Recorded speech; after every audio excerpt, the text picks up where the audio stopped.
Maladie cardiaque, pourquoi il est important de pratiquer un sport adapté? L'association Attitude Prévention tient à rappeler que sous réserve de l'accord d'un médecin et d'un contrôle cardiaque régulier, l'activité physique n'est pas dangereuse pour un malade cardiaque, elle permet de rendre plus performant le cœur, de le protéger plus longtemps et de prévenir un nouvel accident cardiaque. Les patients ont même la possibilité de se voir prescrire des activités physiques adaptées, APA. Peut-on faire du sport avec un problème cardiaque? Une question que beaucoup de patients concernés ont dû se poser. Car si chez les personnes en bonne santé, la pratique régulière d'un sport est bénéfique pour l'état de santé général et permet de prévenir de nombreuses pathologies, qu'en est-il de celles qui souffrent d'une hypertension artérielle, d'une angine de poitrine, de troubles du rythme cardiaque ou qui se remettent d'un accident vasculaire cérébral ou d'un infarctus du myocarde? L'association Attitude Prévention a tenu à rappeler dans un récent point d'information que ces patients peuvent se tourner vers des activités physiques adaptées, APA, également appelées sport santé. Elle regroupe l'ensemble des activités physiques et sportives adaptées aux capacités des personnes atteintes de maladies chroniques ou de handicap. L'objectif des APA est de prévenir l'apparition ou l'aggravation de maladies, d'augmenter l'autonomie et la qualité de vie des patients, voire de les réinsérer dans des activités sociales, précise-t-elle. Ainsi, dans le cadre des maladies cardiovasculaires, le médecin traitant peut prescrire de l'APA en veillant bien à préciser les objectifs recherchés, amélioration des capacités cardio-respiratoires, augmentation du périmètre de marche, réduction de la pression artérielle, perte de poids, etc., et les contre-indications propres aux patients. L'activité physique procure de nombreux bienfaits sur le cœur. Ces professionnels de l'APA, spécifiquement formés, exercent donc sous prescription dans des établissements de soins, hôpitaux, centres de réadaptation, mais aussi dans des associations ou des clubs sportifs.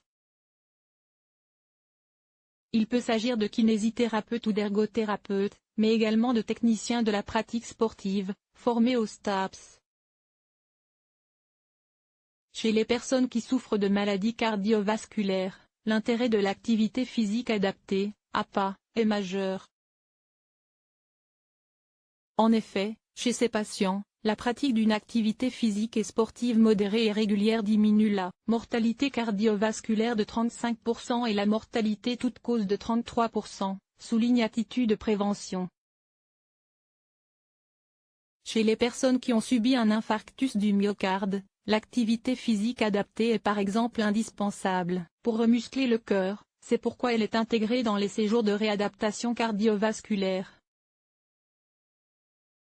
Pour la remusculation, il est essentiel de favoriser la formation de nouveaux vaisseaux sanguins indispensables pour oxygéner le muscle cardiaque en profondeur. Pour les personnes qui souffrent d'excès de cholestérol et de triglycérides sanguins, l'APA tend à diminuer la concentration sanguine de ces substances, responsables de la diminution du diamètre des vaisseaux sanguins, et favorise la production de bon cholestérol, le HDL-cholestérol, qui protège leur santé. Un grand choix d'activités sportives disponibles, mais dans les faits, quelles activités sportives sont les plus adaptées? Celles-ci sont plus variées qu'il n'y paraît: athlétisme, aviron, basketball, canoë-kayak, escrime, football, karaté, natation, tai chi chuan et qigong. En effet, l'association souligne que les craintes d'accidents cardiaques ou vasculaires qui ont longtemps empêché les patients de pratiquer un sport ont fortement diminué depuis quelques années. Il est possible de tirer de nombreux bénéfices de l'APA sans mettre sa santé en danger, à condition de respecter les conditions que sont une surveillance médicale régulière, une maladie stabilisée par des traitements et le choix d'activités adaptées à ses propres capacités. À noter que sur le sujet, la Fédération française de cardiologie affirme également que sport, d'intensité faible à modérée, et maladies cardiaques sont compatibles. Parmi les bienfaits, celle-ci cite une amélioration de la performance du myocarde, une diminution de la tension artérielle, une protection des artères, L'activité physique améliore la vasodilatation des artères, et une diminution du risque de diabète. L'organisme recommande particulièrement les sports d'endurance tels que la marche, le jogging, la natation ou le cyclisme car ils améliorent de façon progressive le système cardiaque et respiratoire, à raison de 20 à 30 minutes par jour 1 à 3 fois par semaine.